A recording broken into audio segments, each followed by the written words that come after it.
Very thankful this morning to have the opportunity to be here. And as Brother Kenny said, I stand in need of your prayers. Still, after even these years that I've been speaking, I still find it difficult to get up here because I have great fears that I won't properly present myself in a manner that the Lord would have me. And my prayer always is, Lord, either through me or in spite of me, will give you the blessing that He knows you need. I don't know what's on your heart, but He certainly does. And my prayer always is that the Lord would use me in whatever method that He sees fit. I want to talk to you this morning about the Apostle Paul. Apostle Paul and his life. I'm going to summarize it briefly and talk about a particular phrase that he uttered that all of you are very familiar with, and you know about it. We don't talk about it a whole lot, and I want to spend a little time on it this morning because I think in what he's telling us here, there's a great example for all of us, and conclude with how this even applies to the church in general. I'm in 2 Corinthians chapter 12. 2 Corinthians chapter 12, of course, Apostle Paul wrote about half of the New Testament in his epistles, his books, and the one I want to start with that he made this statement in is in 2 Corinthians chapter 12, verse 7. He makes this statement, and people have found it interesting and intriguing. And lest I should be exalted above measure through the abundance of revelations, there was given unto me a thorn in the flesh, the messenger of Satan to buffet me, lest I should be exalted above measure. This is the one he's talking about, the thorn in the flesh. But he starts off this, verse 7, and ends of verse 7 in the same way. And lest I should be exalted above measure through the abundance of the revelations, there was given me a thorn in the flesh, the messenger of Satan to buffet me, lest I should be exalted above measure. He wants to make sure we hear that point about he's not to be exalted above measure. The Lord has given him a thorn in the flesh. Been a lot of speculation about what that thorn in the flesh meant.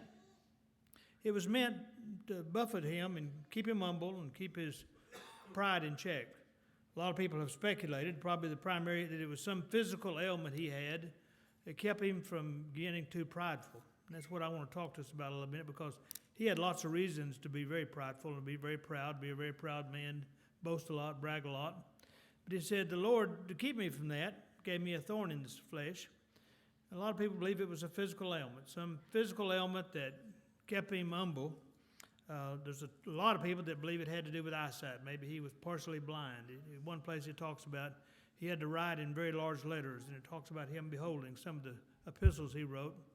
We don't know exactly what it is, and that's as good as any to me, but it was primarily, though, given to him for spiritual reasons, to keep him from being exalted above measure. Apostle Paul was one of probably the most blessed of the apostles. All the apostles were blessed. They had the opportunity to serve as ministers during the time of Christ. They actually got to see him and witness his miracles and be involved with him and get his teaching directly, hear him preaching, watch him work, watch him visit with people, watch the words and actions he took. I can't imagine the experience it would have been to see him being crucified. Not a pleasant experience, but one that had a lifelong impact on you, seeing Christ crucified, because that has so much meaning. It is the most meaningful things in our lives, is that Christ was crucified in our behalf. But of all those apostles, Paul was clearly one of, if the not most blessed. The Lord revealed more through him, and that's what gave him the ability to write all these books of the Bible. Romans, 1 Corinthians, 2 Corinthians, Galatians, Ephesians, Timothy, Titus, even all the way down to Hebrews, I believe. He wrote all these books of the Bible, which give us great insight. And that's what I want to talk about for a few minutes, is the blessings of the Apostle Paul. And as a result of those, he had to be a tremendous preacher because his knowledge was so great. He's a tremendous preacher. And there's a great lesson in this for all of us, but particularly among the ministers. We need to keep ourselves in check. Sometimes just because we're given the opportunity to get up here and speak, a lot of times we see that may go to our heads or somewhere, and the Lord has a way of bringing us down from that, making us humble. We'll get up here, the first time we think we're really doing good, we get up here and stumble and fall flat on our face. Apostle Paul exemplifies that because he tells us, gives us in here how richly he was blessed. And he had every reason to brag on himself and glorifying himself. And yet he goes to great lengths to tell us, no, I also had a thorn in the flesh to keep me humble. And it keeps me humble for a reason. He tells us that. First of all, we know the Apostle Paul was evidently a great, wonderful writer and wise because Peter tells us that. Over in 2 Peter chapter 3, as Peter's ending his book there, 2 Peter chapter 3, verse 15, in the middle of that verse he said, even as our beloved brother Paul, also according to the wisdom given unto him, hath written unto you, and also in all his epistles, speaking in them of these things, in which are some things that are hard to be understood, which they that are unlearned and unstable twist with, as they do also the other scriptures unto their own destruction. Apostle Paul takes the scriptures from the Old Testament and tells us what they mean. That's why his writings were so important.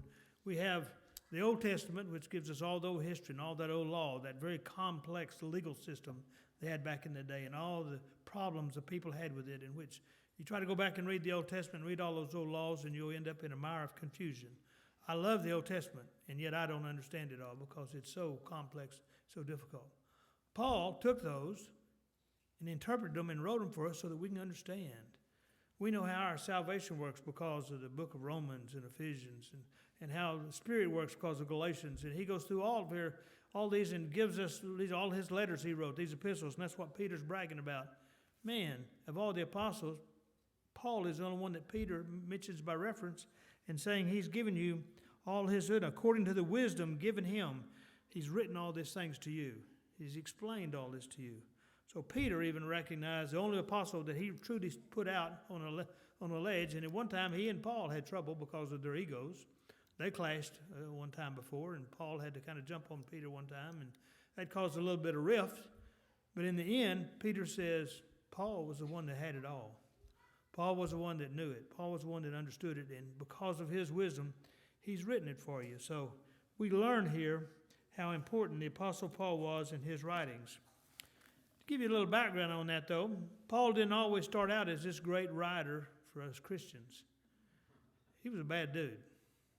He was bad, but he wasn't dumb. He was an extremely educated man. I want to talk to you a few minutes about his life as one of the Jewish leaders. Go back here, and you don't have to follow me, but you can keep track of these if you desire. In Acts 26, Apostle Paul, we talked about this last summer when we were going through the book of Acts and all the Apostle Paul's teachings and travelings. At the end of that, he appeared before Agrippa, which was a great-grandson of Herod the Great. He appeared before Agrippa, and he's going through and talking to Agrippa because Agrippa was one of these Roman leaders who was well acquainted with the law. It's the reason he got appointed to his position, because he knew and understood the Jewish people and kind of how to control them. And Paul is hearing before him in Acts chapter 26, and he said, I've been put before you, Paul said, Agrippa, I've been put for you to answer. The Jews have complained about me. He said, first of all, let me tell you, I'm glad to be in front of you because you understand Jews. In verse 26, verse 3, especially because I know thee to be an expert in all the customs and questions which are among the Jews. I'm glad to be in front of you because you understand Jewish law. As a Roman, though, you're the one person who understands Jewish law. And he said, and from my youth, I've been a good Jew. I was well known for being how a good, strong Jew I was. I came from the most straightest, the most strictest sect of our religion. I was a Pharisee. Verse 9, he said, and verily I thought with myself, I used to tell myself, that I ought to do many things contrary to the name of Jesus of Nazareth. I used to fight this man. I did everything I could to stop people from believing in Jesus. That's what the Jewish believe. That's what they're accusing me of. And he said, but I was on their side. I was a strong Jewish enforcer of the law. I knew it better than anybody, and I know you understand this because you understand Jewish law. And they're complaining about me. But let me tell you my story. He said, I was one of them. I was a strict one. Which thing I did also in Jerusalem, and many of the saints did I shut up in prison. I locked them up. Anytime we found somebody worshiping this guy Christ, I locked him up. Having received authority from the chief priests, I got authority from the chief of priests of the Jewish to go out and persecute these Christians, and I did a good job at it. When they were put to death, I gave my voice against them. I testified against them. Not only did I was the sheriff, did I go out and round them up, and I was the prosecutor, I prosecuted them, but I also testified against them. I did it all against these Christians. And I punished them often in every synagogue and compelled them to blaspheme. I made them tell me, I put pressure on them. I put them under physical torture to tell me that they did not like Christ. They did not follow Christ. I made them testify against the person that I was persecuting them about. They were Christians, and so I made them blaspheme him and deny him. It's kind of like we see the torturers do, when they're prisoners of war. They make them come out and speak against the United States. That's what Paul said. He said, man, I persecuted them. I rounded them up, went out and hunted them down, rounded them up, tortured them, made them blaspheme. And being exceedingly mad against them, I hated them. I hated these Christians. I persecuted them even into strange cities. I left Jerusalem and went out and rounded them up in all the other cities and brought them back in. That's what he's telling Agrippa. He swears that. Then he goes on and says, but then I left on a trip to Damascus. And he goes through that story, and I'll get to that in a minute. He said, but I was the chief persecutor of the Jews who are accusing me now. He said, but I've seen something different and something better. But he said he's bragging on himself how good a Jew he was. You go back in Acts 21, when Paul was first arrested in Jerusalem and brought before the people there, he's telling them basically the same thing. When the Jews first arrested him, but he was taken to Agrippa later, but I've backed up to chapter 22. He said in verse 3, I am verily a man which am a Jew, born in Tarsus, a city in Cilicia, yet brought up in a city at the feet of Gamaliel. Gamaliel, if you go back into Acts chapter 5, Gamaliel talks about him. He was a great Jewish authority, a member of the Sanhedrin, the ruling council. He was a Pharisee, a strict Pharisee. It says in Acts 5, he was a doctor of law. He was a lawyer in the Old Testament law. He was a great teacher and instructor. And Apostle Paul said, I learned at the feet of the best. I went to Gamaliel's school, and I learned Jewish law like nobody else, and then I put it to use. I know the law. I know the Old Testament. I understand it, and I'm going to make people follow the law, and that includes all these Christians. And I persuaded this way unto the death, binding and delivering. I skipped a verse here. It said, I learned at the feet of Gamaliel and taught according to the perfect manner of the law of the fathers, and was zealous toward God as you all are this day. Talking to Jews. I used to be as zealous toward the old law of the Old Testament, just like you are. And I persecuted this way unto the death, binding and delivering into prisons both men and women. And also the high priest doth bear me witness. The high priest knows this. And all the estate of the elders, from whom also I received letters unto brethren, and went to Damascus. I received arrest warrants. I received these letters. Open-ended arrest warrants. Fill-in-the-blank arrest warrants. I go out and arrest whoever I want to when I caught them practicing this Christianity, to bring them which were there bound in Jerusalem for to be punished. I was the best Jew. People feared me. Paul is bragging on himself to Agrippa in there. He had a lot of pride. He said, people scared of me. I went out and I persecuted them. I arrested them and persecuted them, found them, hunted them down, bound them, brought them to Jerusalem, got many of them put to death. I testified against them even. I did it all. He said, people were afraid of me, afraid to hear. When you go back into Acts a little bit, you go back into Acts chapter 7 when this first began, there's a story about Stephen being martyred, Stephen being stoned to death. The people who stoned him to death, they took off their coats so they could throw stones at Stephen. And who did they lay their coats in front of? Paul. Known as Saul at that time, Apostle Paul. He oversaw that. Beginning in verse chapter 8, it says, and Saul consented unto Stephen's death.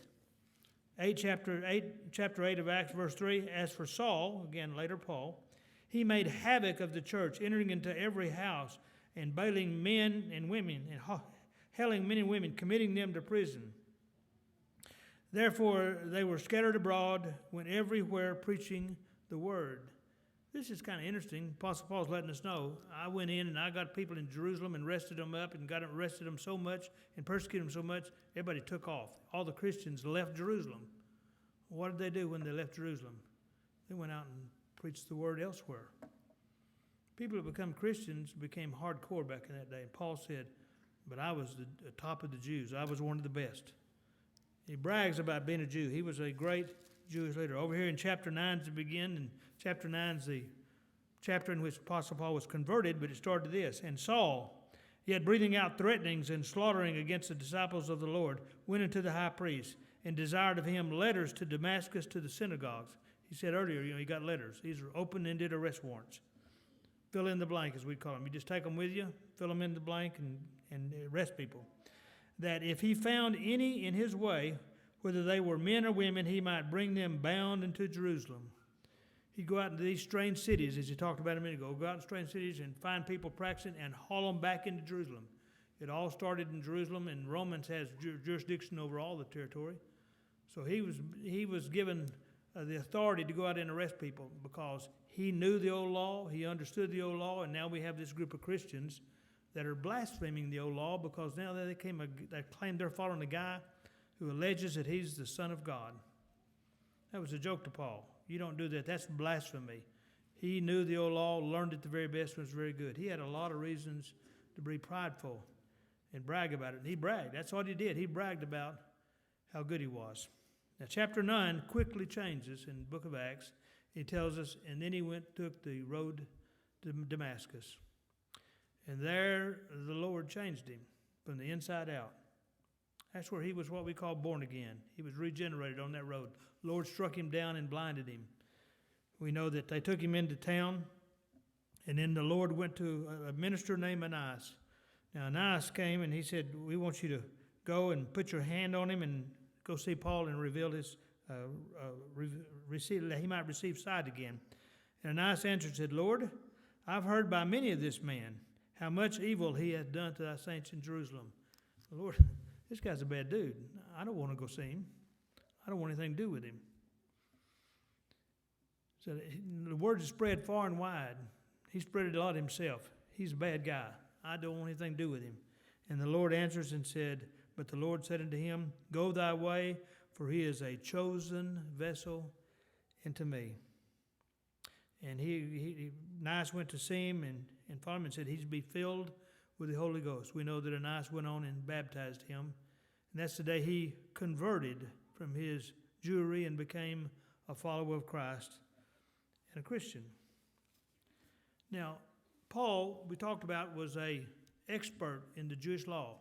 Not only was an expert, he was a leader. He was a persecutor of it. He was zealous of it. He had a lot of reason to brag and be boastful, and he had a lot of pride about him being the Jew that he was.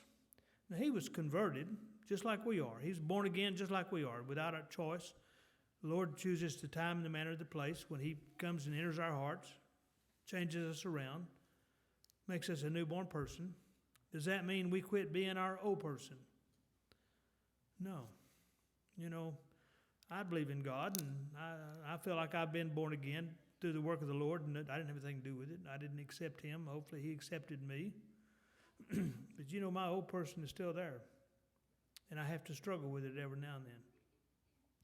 I think we're going to see Paul solve the same problem, and that's what he tells us. This is when it gets good, I think, from us from a spiritual case, because Paul tells us what he's going through. It's the things, unless you're different from me, it's the same thing every one of us goes through. I believe in God, and I'm a child of God. I believe that, but I've still got this old person inside me.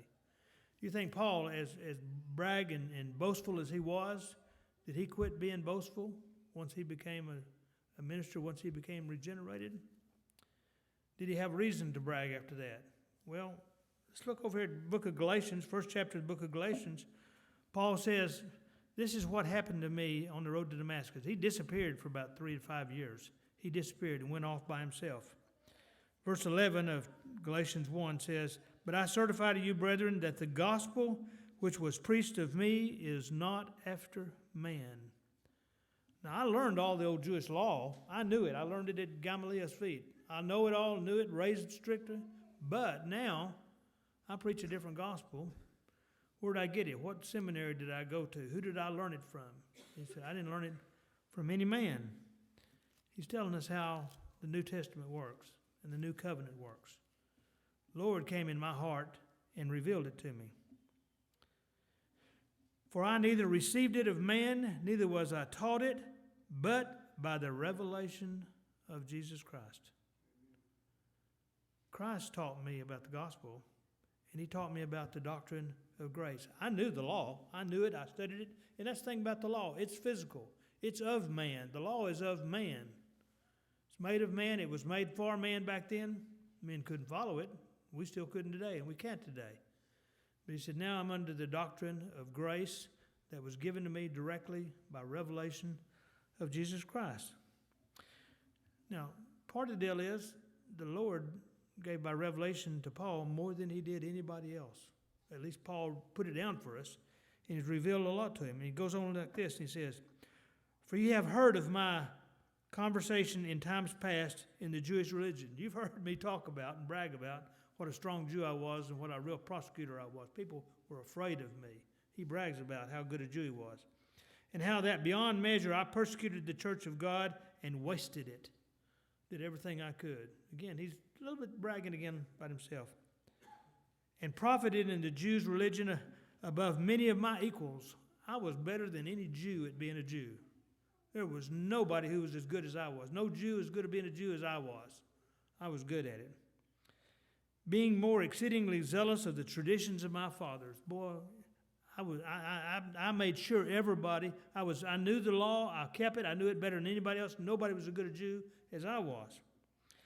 But when it pleased God, he goes, but then a change in my life. But when it pleased God, who separated me from my mother's womb and called me by his grace to reveal his Son to me. Now, how did he learn about Christ? How did he learn who Christ was? Christ was just a man that he hated. And he hated his followers. But he said, suddenly something happened inside me. It wasn't because of anything I did, because I persecuted them severely. He said, when it pleased God to reveal his Son in me, that I might preach him among the heathen. He's talking about us Gentiles, is who he's talking about. Anybody that wasn't a Jew was a Gentile, and also they called them heathens. You were the Jew, or you were part of the what do we call them? Whatever. I don't want to get into politics, but the deplorables. These were the deplorables. Thank you. He said, to reveal his Son to me, that I might preach him among the heathen. Immediately I conferred not with flesh and blood. I didn't go ask man, is this right or wrong? He says, because the Lord put it directly in my heart. Neither when I went to Jerusalem to them which were apostles before me. I didn't go confer with all the preachers. I didn't confer with anybody else. The Lord came directly into my heart. But I went into Arabia and returned again to Damascus. Then after 3 years, I went to Jerusalem to see Peter. Said, I went out in the desert of Arabia, studied 3 years. Again, he knew all the Old Testament, didn't need to study that. He was familiar with all the old law. There wasn't any New Testament yet. But I went out and said, the Lord revealed a lot of stuff directly in my heart. Apostle Paul says, I know what the Old Testament was about. It was to tell us about Christ. And we're not under that old doctrine of law anymore. We're under the doctrine of grace. That's what he learned when he was out in the desert. If you go over here into the book of Ephesians, he tells us what he did when he became a Christian. Book of Ephesians, you go over here in the very first chapter, and let me just go skip through this. I want to, in a matter of time. Verse 9, he said, having made known unto us the mystery of his will according to his good pleasure, which he hath purposed in himself. He's revealed to me mysteries that other people didn't know. If you turn the page a couple over here to Ephesians chapter 3, he said, chapter 3, verse 3, how by revelation he made known unto me the mysteries, as I wrote afore in a few words. As I wrote to you back in the first chapter. They didn't have chapters then. But as I wrote to you a little bit ago, he's revealed to me the mysteries. Now, if I come and says the Lord's revealed to me, I'm bragging. I want you to know how good I am and how the Lord's chosen me. So again, the pride that Paul has hadn't changed. That's still his human nature. But he's giving Christ the credit, but he says, whereby when you read what I write, you may understand my knowledge in the mystery of Christ. You want to understand this doctrine of grace, go read the Apostle Paul. Go read the book of Romans, how we're all depraved and how we're all sinners by nature, but then how we're saved by the grace of God, grace of Christ. He tells us that. And Paul writes that. And he's not writing on the New Testament. He's writing from his knowledge of the Old Testament and what the Lord revealed to him about doctrine of grace. And as Peter says, by his wisdom he has written stuff that makes you understand that stuff that's hard to understand, which in other ages was not made known to the sons of man, as it is now revealed unto his holy apostles and prophets by the Spirit. It was a mystery back then that our forefathers didn't understand how all this worked in the Old Testament. They had a physical worship service. It's not like that anymore. You go over and read the book of Hebrews, and it says, we're not to teach every man his neighbor to know the Lord. We're going to know him because he puts himself directly in our heart. I don't go out and accept the Lord because I gotten to know him. He makes me know him first. That I have a desire then to go to church and learn about him. It's the Lord's grace that puts himself in our heart. And that's what Paul's telling us here. That the Gentiles should be fellow heirs. I'm the one that's teaching you here that the Gentiles now are like the Jews. They're just like they're fellow heirs with the Jews. It's not just a Jewish church anymore like it was in the Old Testament. Gentiles should be made fellow heirs and of the same body and partakers of his promise in Christ by the gospel. This is what the New Testament's about, the doctrine of grace, us Gentiles. Great news for us that are not Jews. You Gentiles now are exactly like the Jews. You get the Spirit in your heart the same way everybody does by his grace in which he puts himself in your heart. Whereof I was made a minister. I was made a minister by Christ, according to the gift of the grace of God given unto me by the effectual working of his power. It's God's power that made me a Christian. It's God's power that made me understand what Christ is about. It's God's power that's given me the ability to preach. Unto me, who am less than the least of all saints, is this grace given. Now, Apostle Paul here is saying, I shouldn't be given. I was a chief persecutor. I've got all this history behind me in which I used to arrest people that practice this guy. And the Lord has chosen me now to understand it and to talk about it and to write about it so that everybody else can understand it. That I should preach among the Gentiles the unsearchable riches of Christ, and to make all men see what is the fellowship of the mystery, from which in the beginning the world hath been hid of God, who created all things by Jesus Christ. God has chosen me to reveal his mysteries, and that's what he's done in his writing. And the Apostle Paul is really bragging on himself here. He's really bragging on himself and telling us what all he has done. First of all, he bragged on himself about how good a Jew he was.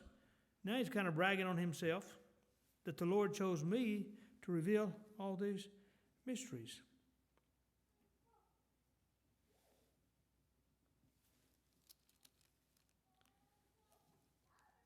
Apostle Paul go over in 2 Corinthians chapter 11.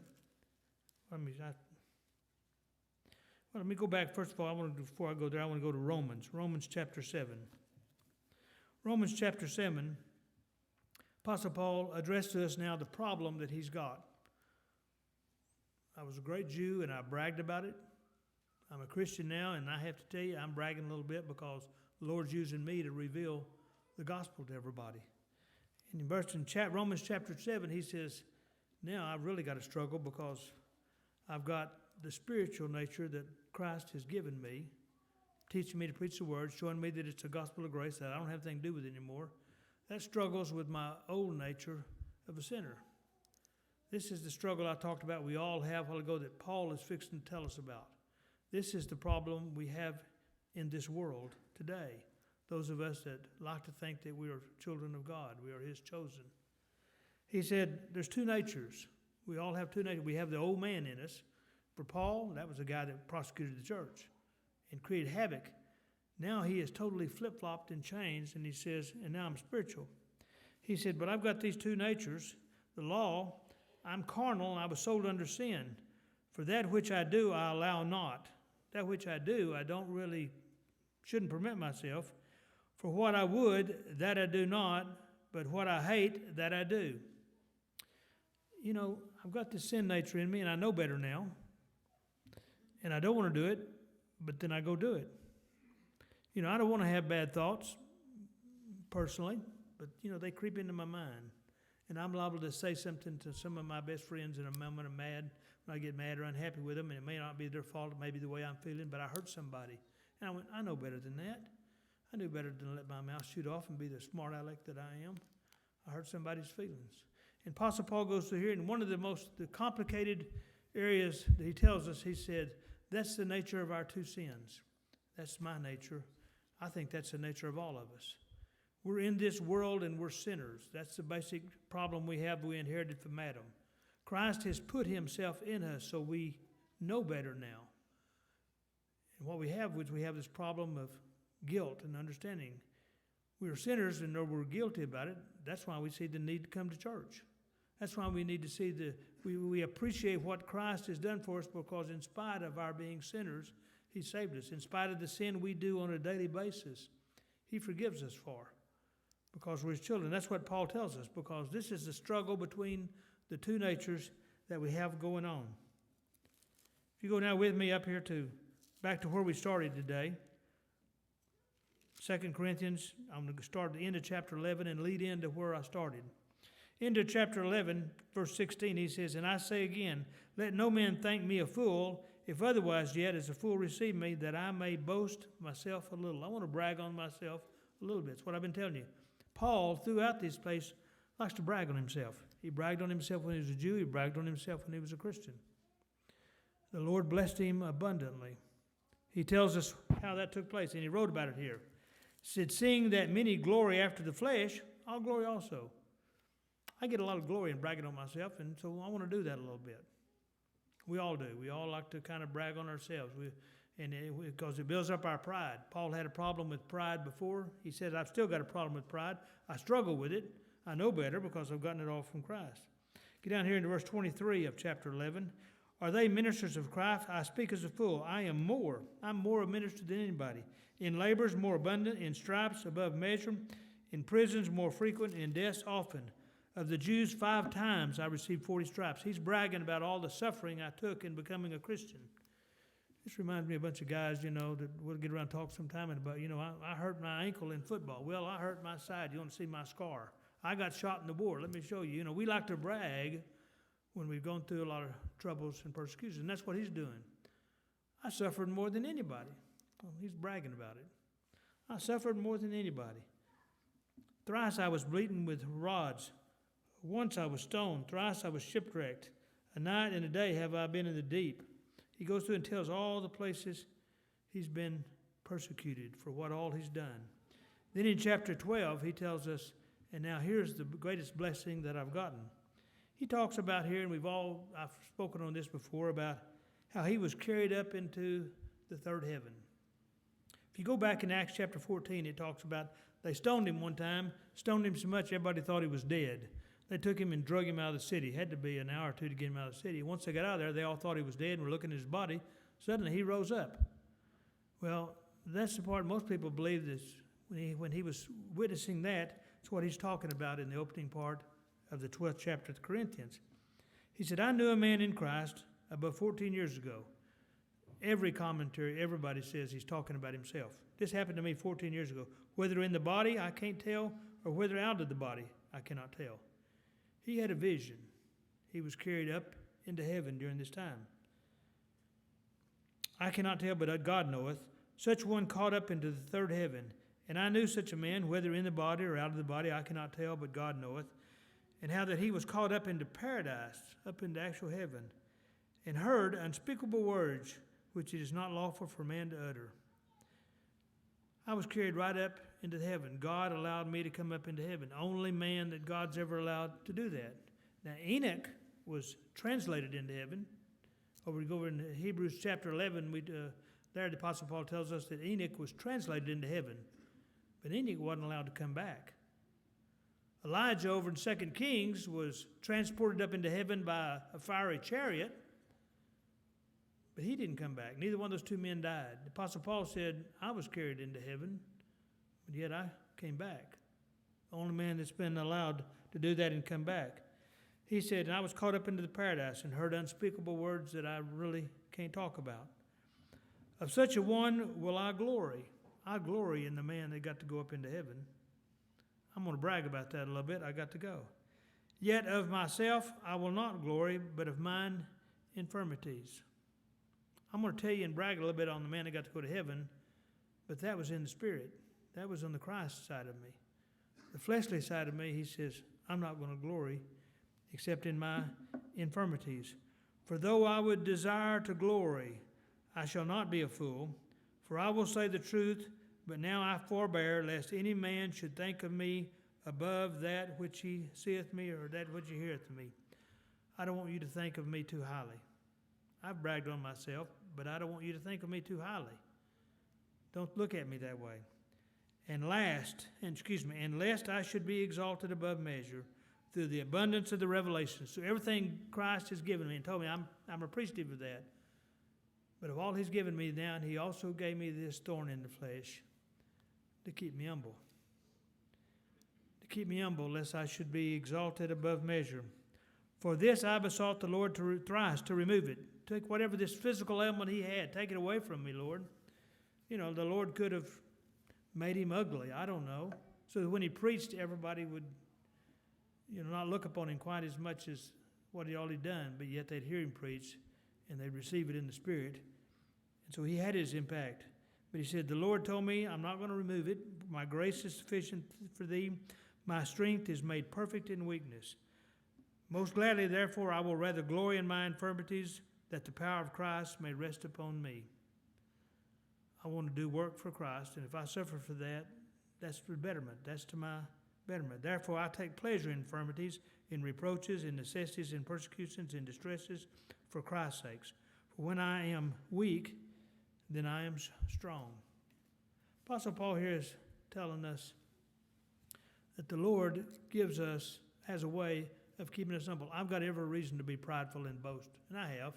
I was a great Jew and a great leader among the Jews. I'm a great leader among the Christians, and I've written all these things so you can understand them. But the Lord has found a way to keep me humble. And Paul tells us his experiences, not in a way of bragging, but so that we can identify with them. And why do we identify with them? I'm going to go back to 1 Corinthians chapter 12, and we'll close on this. Apostle Paul in 1 Corinthians tells us about the church and how we should look at the church. It's a lesson to not only the ministry, but also to every one of us here. See, the church is composed of many bodies. Now, if you think of the church, you're going to think of the pastor, Brother Kenny, or the speakers, maybe the deacons. We're first of all told, and there's a certain honor into being a minister and a deacon. It's a certain amount of pride that comes with that. Apostle Paul says, but be careful. The Lord knows how to make you humble. And you're no important than anybody else. He tells us here in the first chapter of Corinthians, for the church, for the body is one, and hath many members, and all the members of that one body, being many, are one body, so also is Christ. We're not a church the minister's not a church. I'm not the church, but the Kenny's not the church, the deacon's not the church. We're all the church. We're in this together. For by one Spirit are we all baptized into one body. For the body is not one member, but many. Now, there's many of us in here, and we're all different. We're all different personalities.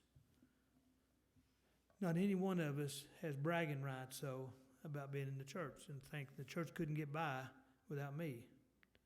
Sometimes we get feeling that way, don't we? That's our natural deal. The church couldn't get by without me.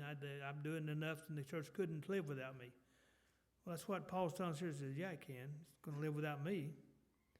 It's going to live without any of us. He says, but now hath God set the members, every one of them, in the body as it pleased him. Verse 18. The Lord sets the church up. He set this one up like he does every church. And he put it in there like it pleased him. He named some of his ministers. I don't know why. I don't know why he picked and chose like he did. Why did he pick the Apostle Paul, who was the greatest prosecutor of Christians? but he picked him in a big way. I don't know why he picks deacons. I don't know why he picks people to work in the church. I don't know how he does it or why he does it. But it said he has done it as it has pleased him. And if they were all one members, then where were the body? Where's the body if we're individual members? He wants us to all recognize that the church is one body. We're all in this together. And the eye cannot say unto the hand, I have no need of thee, nor unto the head, to the feet, I have no need of thee. Nay, much more those members of the body which seem to be more feeble are necessary. We've got some old people here, and we don't need them anymore. They're old and they're not contributing. Apostle Paul says, wrong. Everybody has a place in the church, and everybody contributes. And those members of the body which we think to be less honorable, upon these we bestow more abundant honor. Well, all I do is carry out the trash. That's my only role in the church, carry out the trash at lunch. And Apostle Paul tells us here, we bestow a lot of honor on that. Not on you guys who get up and shoot off your mouth at the pulpit, but I give more honor to those less honorable positions. And our uncomely parts have more abundant comeliness. He compares us to the body parts here. You know, look at, and again, I'll use myself as an example. I'm up here in my body. All I'm showing you is my hand and my face. And I don't think I'm particularly wanting to brag on my hand and my face, but it's a whole lot better than other parts of my body. I've covered up the parts I don't want you to see. I've got a lot of parts in here I don't want anybody to see. But I can't get along without that. I've got some other private parts of my body I don't want you to see. I cover them all up. You know what? I couldn't survive if I didn't have them all. Even those that are not pretty to look at, even those they're necessary to the operation. That's true of the church. It's not just the ministry, it's not just the deacons, it's everybody has a place in the church. And the Lord tells us, those that think they've got the lowliest jobs, I'm going to actually give more honor to those. Intention. For our comely parts have no need. The pretty people don't have any need. We don't have any need to be given honor because you got your honor. If you got a beautiful face, you get honor in that. We don't need that. But he said, those people who we sometimes may look down upon, not give them much credit, that's the people who are honorable in his opinion. But God has tempered the body together, having given more abundant honor to that part which lacked. And there should be no schism in the body, but that the members should have the same care one for the other. And whether one member suffer, all members suffer with it. Or one member honored, all members rejoice with it. Now ye are the body of Christ, and members in particular. God set some in the church. First he set the apostles, and then he set these. But he put every one of us in the church. Every one of you are a member of this church, and you have a place in this church. You think, well, I don't get up and speak, and I don't work in the kitchen, and I don't make the business decisions. The Lord says, the less comely parts are those that I give greater honor to. And you're needed and you're necessary. Not only are you needed for the operation of the church, you're needed for Sunday morning. You're here today, and it's a great encouragement to the person that's speaking up here.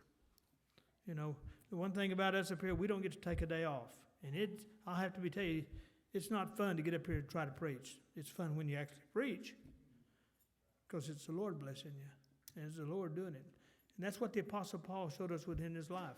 Well, I've got lots of reasons to brag in the world, and I got lots to brag over us, but the Lord has tempered those of us who get a higher opinion of ourselves than we ought to have. And he tells us that's also true about the body of the church. We all have a place in the church.